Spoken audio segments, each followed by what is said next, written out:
Bugun shaharlararo qatnovlarni yaxshilash va bu borada aholiga qulaylik hozirlash maqsadida sohada infratuzilma tubdan yangilanmoqda. Shu o'rinda maxsus transportlar uchun ham yo'laklar qurilmoqda.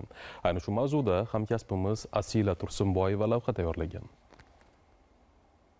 Toshkentdan Nurafshongacha tezkor avtobus yo'lagi quriladi. Natijada qatnov 2 baravar, ya'ni 30 daqiqaga qisqaradi. Bu yangi yo'l xuddi o'tgan yili topshirilgan Shota Rustaveli ko'chasidagi birta yo'lagi kabi bo'ladi. Ushbu yo'lda harakatlanish tezligi 80-100 km/soat, aholi punktlarida esa 60 km/soatgacha cheklov qo'yiladi. Yo'nalishning Toshkent shahri qismida yo'l 12-16 tasmali, shahardan tashqarida 8 tasmali, Nurafshonda esa 10 tasmali bo'lishi rejalashtirilgan. Shundan 2 tasmasi avtobuslar yo'lagi uchun ajratiladi va u yo'lning o'rtasida bo'ladi.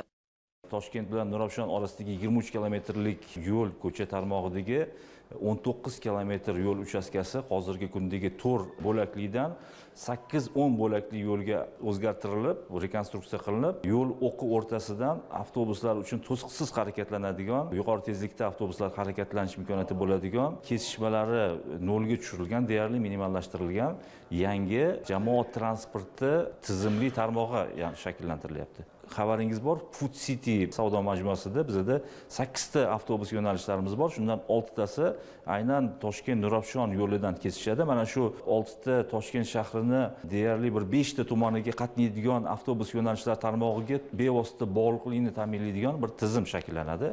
Yangi yo'l loyihasida asosiy kesishmalarda svetoforsiz harakat uchun 2 ta transport bog'lamasi, umumiy uzunligi 156 metr bo'lgan 8 ta ko'prik, 9 ta yer osti piyodalar o'tish yo'li, yo'l o'rtasida jismoniy to'siqlar bilan ajratilgan maxsus yo'lak, oralig'i o'rtacha 2,9 km bo'lgan 9 ta yopiq turdagi iqlim nazorati tizimiga ega bekatlar quriladi.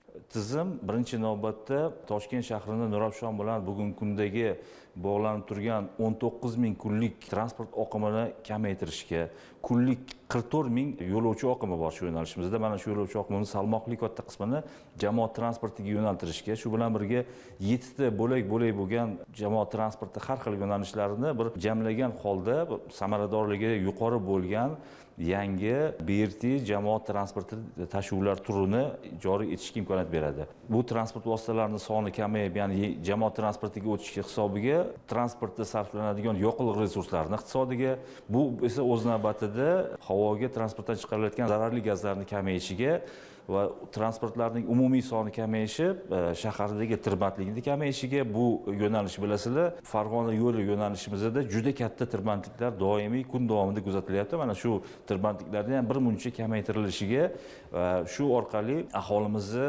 kunlik yo'lga sarflaydigan vaqtini ham kamaytirilishiga erishiladi. Mutaxassislarning ta'kidlashicha, yangi yo'l infratuzilmasi 6 bosqichda qurilib, 2028 yil yakunigacha to'liq foydalanishga topshirish rejalashtirilgan.